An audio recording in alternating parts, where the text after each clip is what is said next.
the sky beyond the universe. If even the higher planets in this universe are subject to birth and death, why do great yogis strive for elevation to them? Although they may have many mystic powers, these yogis still have the tendency to want to enjoy the facilities of material life. On the higher planets, it is possible to live for incredibly long times. The time calculation on these planets is indicated by Sri Krishna. Sahasra yuga prayantam ahar yad brahmano vidhu ratrim yuga sahasnatam teho ratra vido janha.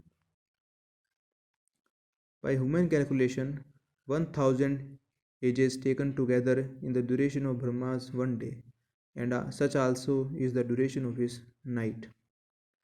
One yuga covers 43 lakhs years. This number multiplied by 1000 is calculated to be a 12 hours of Brahma on the planet Brahmalok. Similarly, another 12-hour period covers the night. 30 such days equal a month, 12 months a year, and Brahma lives for 100 such years. Life on such a planet is indeed long, yet, even after trillions of years, the inhabitants of Brahmalok have to face death. Unless we go to the spiritual planets, there is no escape from death. अव्यक्ताद् व्यक्त्याः सर्वा प्रभावन्ति आहर अगमे रत्रि अगामे प्रलियन्ते तत्राव्याक्त्वा samanjake. When Brahma days is manifest, this multitude of living entities comes into being, and at the arrival of Brahma's night, they are all annihilated. The end of the day of Brahma, all the lower planetary systems are covered with water, and the beings on them are annihilated. After this devastation, and after the night of Brahma passes, in the morning, when Brahma arises, there is again creation, and all these beings come forth. Thus, subjection to creation and destruction is the nature of the material world. भूताग्रामा सा एव ययां भूत्वा भूत्वा परिल्यते रत्रि अगामे वसा Partha Prabhavati ahar agame. Again and again the day comes and this host of being is active. Again the night falls, O Partha, they are helplessly dissolved.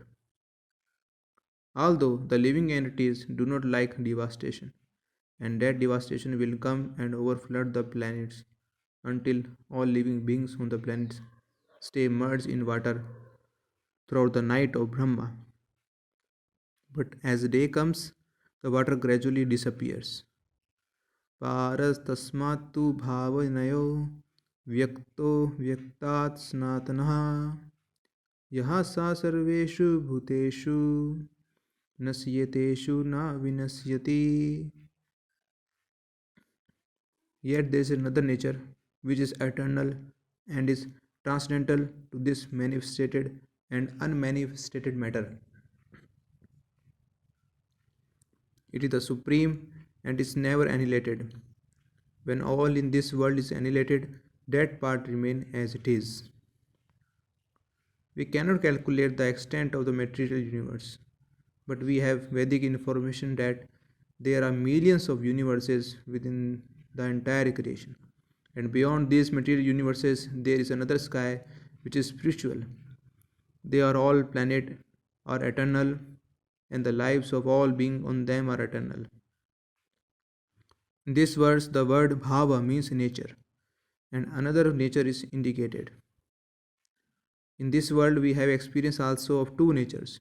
The living entity is spirit, and as long as he is within matter, matter is moving. And as soon as the living entity, the spiritual spark, is out of the body is immovable. The spiritual nature is called Krishna superior nature, and the material is called the inferior.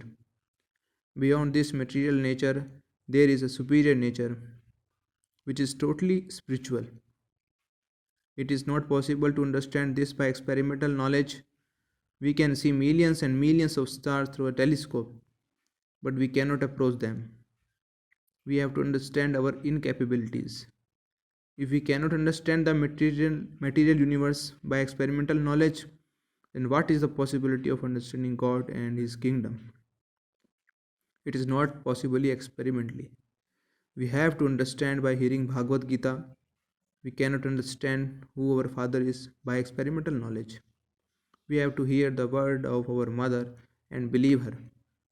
If we do not believe her, there is no way of knowing. Similarly, if we just stick to the Krishna conscious method, all information about Krishna and his kingdom will be revealed. So I repeat here, this is most important. If we just stick to the Krishna conscious method, all information about Krishna and his kingdom will be revealed. Parastu bhavami means superior nature, and vyaktaha refer to what we see manifested. We can see that the material universe is manifested through the earth, sun, stars, and planets. And beyond this universe is another nature, an eternal nature, avyakta sanatanaha. This material nature has a beginning and an end, but that spiritual nature is sanatana, eternal. It has neither beginning nor end. How is this possible? A cloud may pass over the sky and it may appear to cover a great distance, but actually it is only a small speck covering an insignificant part of the whole sky. Because we are so small, if only a few hundred miles is covered by cloud, it appears that the whole sky is covered. Similarly, this whole material universe is like a small, insignificant cloud in the vast spiritual sky. It is encased by the Mahatattva matter. As a cloud has a beginning and an end, this material nature also has a beginning and an end. When the cloud disappears and the sky clears, we see everything as it is. Similarly, the body is like a cloud passing over the spirit soul. It stays for some time, gives some byproducts, dwindles, and then vanishes. Any kind of material phenomena that we observe is subject to these six transformations of material nature. It comes into being, grows, stays for a while, produces some byproducts, dwindles, and then vanishes.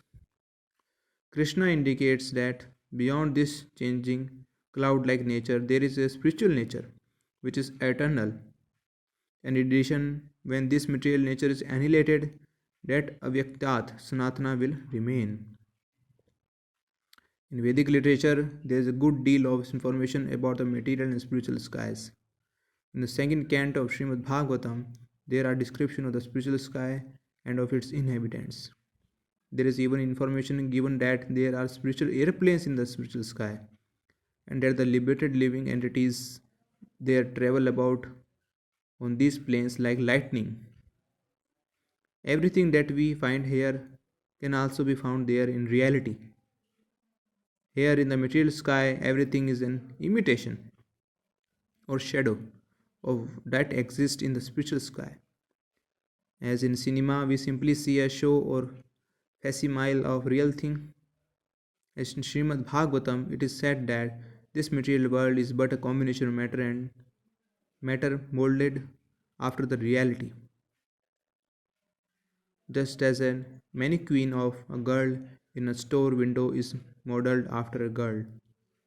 Every sane man knows that the mannequin is an imitation. Sridhara Swami says that because the spiritual world is real, this material world, which is an imitation, appears to be real. Sridhara Swami is a great saint of our line. We must understand the meaning of reality. Reality means existence which cannot be vanquished. Reality means eternity. Na sato vidyate bhavo, na bhavo vidyate satha, ubhayor api drashto natas, tav anayos tattva dashyabhi. Those who are seers of the truth have concluded that of the non existent there is no endurance, and that of the existence there is no cessation. These seers have concluded by studying the nature of both. Real pleasure is Krishna, whereas material pleasure, which is temporary, is not actual. Those who can see things as they are do not take part in shadow pleasure. The real aim of human life is to attain to the spiritual sky, but as Srimad Bhagavatam points out, most people do not know about it. So we must know about it actually. Human life is meant to understand reality and to transfer it into it. All Vedic literature instructs us not to remain in this darkness. The nature of this material world is darkness, but the spiritual world is full of light, and yet it is not illuminated by fire or electricity. Krishna hints of this in the 15th chapter of Bhagavad Gita. Na tad bhashyat suryo na shanshako na pavakaha yad katva na nirvantate tad dhama paramam mama. That abode of mine is not illuminated by the sun, nor moon, nor by electricity. One who reaches it never returns to this material world. The spiritual world is called unmanifested because it cannot be perceived by material senses. Avyakto kashara iti suktas tam ahu paramam gatim yamam prapaya na nirvantate tadadhama paramam mama. That supreme abode is called unmanifested and infallible, and it is the supreme destination. When one goes there, he never comes back. That is my supreme abode. A great journey is indicated in this verse. We have to able to penetrate outer space, traverse the material universe, penetrate discovering, and enter the spiritual sky. Paramam Gatim. That journey is supreme. There is no question of going a few thousand miles away from this planet and then returning. This sort of journey is not very heroic. We have to penetrate the whole material universe. This we cannot do by spaceship but by Krishna consciousness. One who is absorbed in Krishna consciousness and who at the time of death thinks of Krishna at once transferred there. If we at all want to go to the spiritual sky and cultivate eternal blissful and full of knowledge, we will have to begin now to cultivate a Sachidananda body. It is said that Krishna has Sachidananda body. Ishvara Param Krishna Sachidananda Vigraya. And we also have a similar body of eternity, knowledge, and bliss. But it is very small and is covered by the dress of matter. If somehow or other we are able to give up this false dress, we can reach that spiritual kingdom. If once we can attain that spiritual world, return is not necessary. Yam prapaya na nibantate. Everyone then should try to go to that dham, Paramam, Krishna, Supreme Abode. Krishna himself comes to call us, and he gives us literature as guidebooks and sends his bona fide representatives. We should take advantage of this facility given to human life. For one who reaches that supreme abode, penances, austerities, yogic meditations, and so on are no longer required. And for one who does not reach it, all penances and austerities are a useless waste of time. The human form of life is an opportunity to get this boon. It is the duty of the state, parents, teachers, and guardians to elevate those who have acquired this human form of life to attain this perfection of life.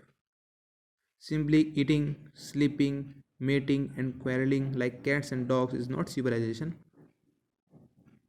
We should properly utilize this human form of life and take advantage of this knowledge to prepare ourselves in Krishna consciousness. So that 24 hours of the day we will be absorbed in Krishna and at the death at once transferred to that spiritual sky.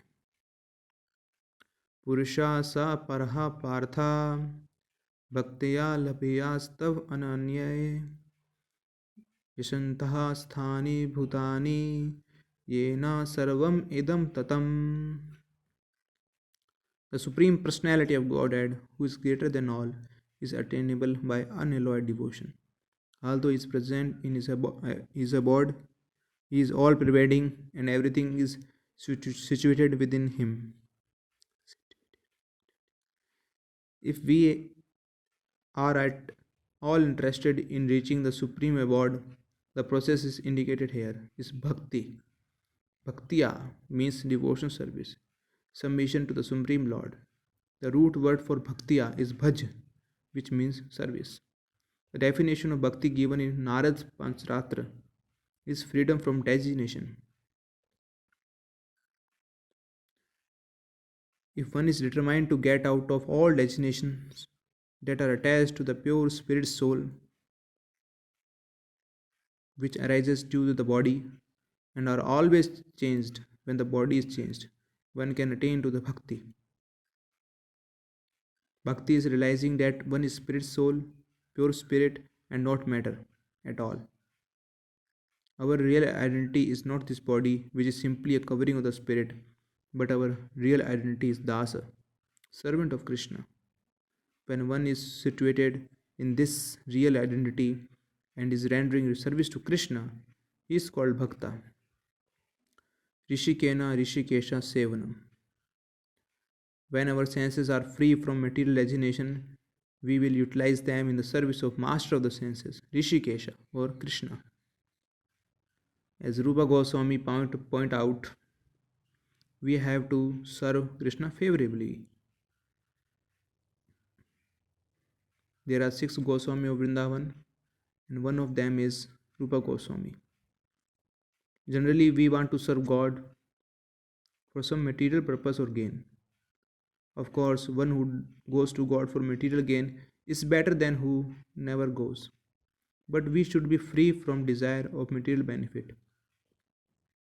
Our aim should be to understand Krishna.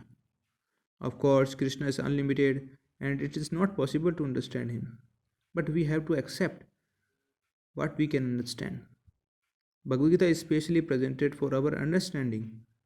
Through receiving knowledge in this way, we should know that Krishna is pleased and we should serve him favorably according to his pleasure.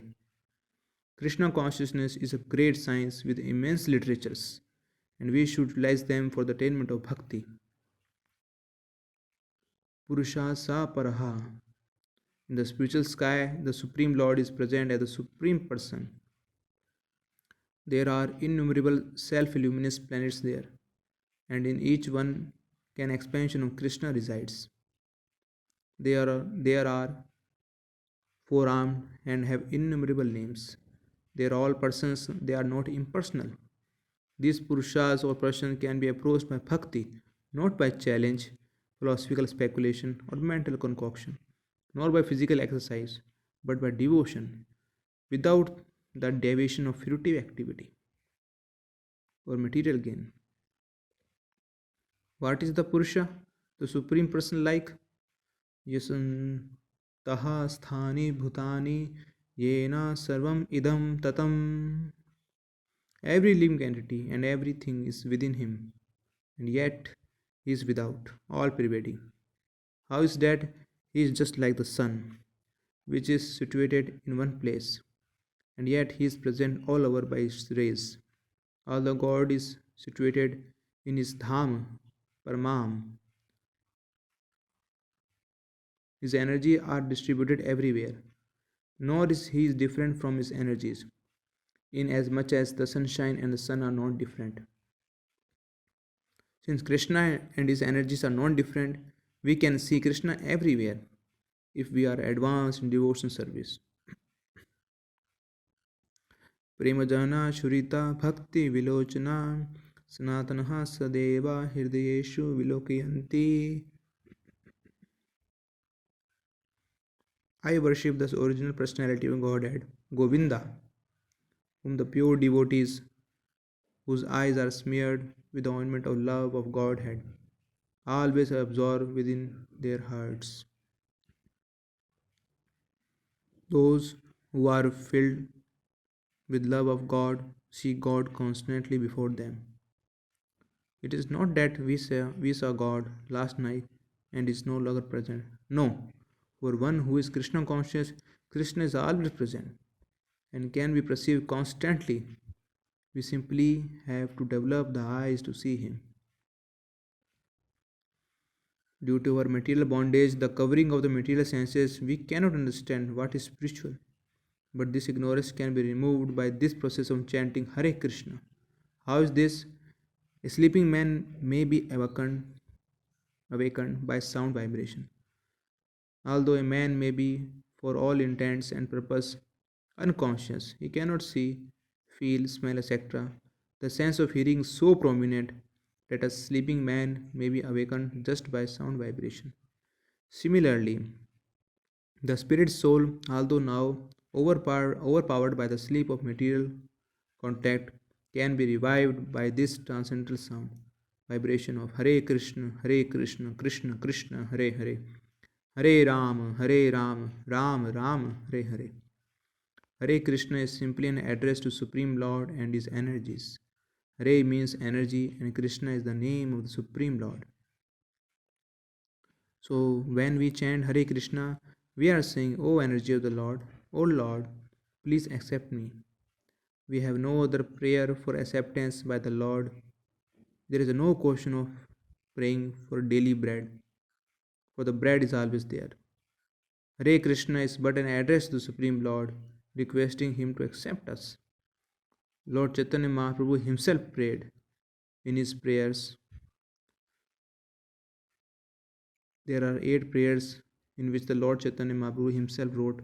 In one of them is Einantunaj Kinkaram Patitanam Pa Mam Vishme Bhavabhundo Karpaya Tava Padam Pankaj Sthita Duli Sadrashnam Vichintya. O son of Maharaj Nand, I am your eternal servitor. Although I am so somehow or other, I have fallen in the ocean of birth and death. Please therefore pick me up from this ocean of death and fix me as one of the atoms at your lotus feet. The only hope for a man fallen in the middle of the ocean is that someone will come and pick him up. If someone just comes and hauls him but a few feet out of the water, he immediately revealed. Similarly, if are somehow lifted from the ocean of birth and death by the process of Krishna consciousness, we are immediately relieved. Although we cannot perceive the transcendental nature of the Supreme Lord, His names, His fame, and His activities, if we establish ourselves in Krishna consciousness, gradually God will reveal Himself before us. We cannot see God by our own endeavor, but if we qualify ourselves, God will reveal Himself, and then we will see Him.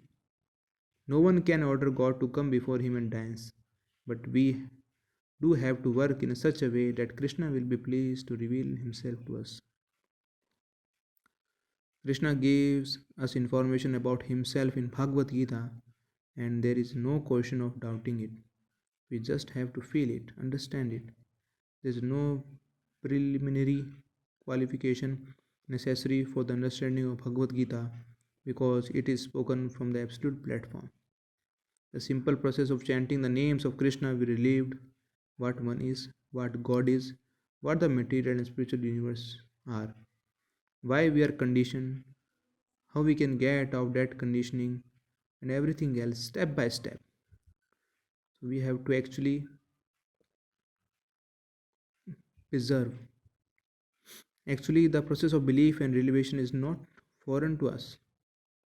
Every day we place faith in something that we have confidence will be revealed later. We may purchase a ticket to go to India, and on the basis of the ticket, we have faith that we will be transported there. Why should we pay money for a ticket? We do not just give the money to anyone. The company is authorized and the airline is authorized, so faith is created. Without faith, we cannot take one step forward in the ordinary course of whole life. Faith we must have, but it must be faith in that which is authorized. It is not that we have a blind faith, but that we accept something that is recognized. Bhagavad Gita is recognized and accepted as scriptures by all class of men in India. And as far as outside India is concerned, many scholars, theologians, and philosophers accept Bhagavad Gita as a great authoritative work. There is no question that Bhagavad Gita is authority. Even Professor Albert Einstein, such a scientist, read Bhagavad Gita regularly. From Bhagavad Gita, we have to accept that there is a spiritual universe which is the kingdom of God.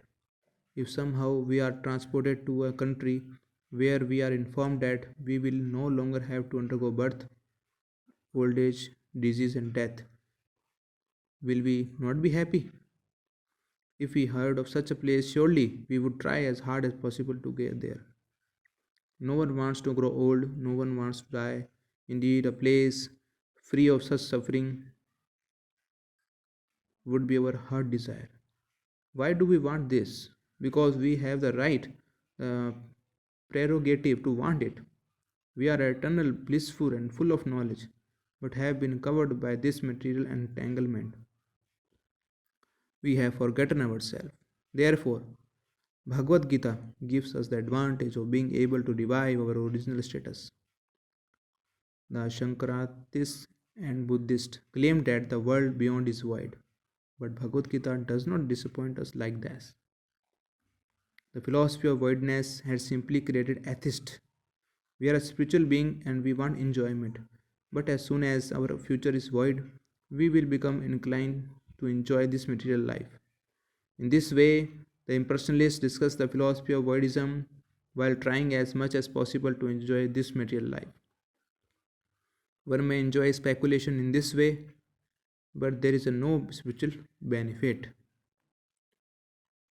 ब्रह्मभूता प्रसन्न आत्मा न सोचति न कांसति समा सर्वेषु भूतेषु मदभक्तिं लभाते परम.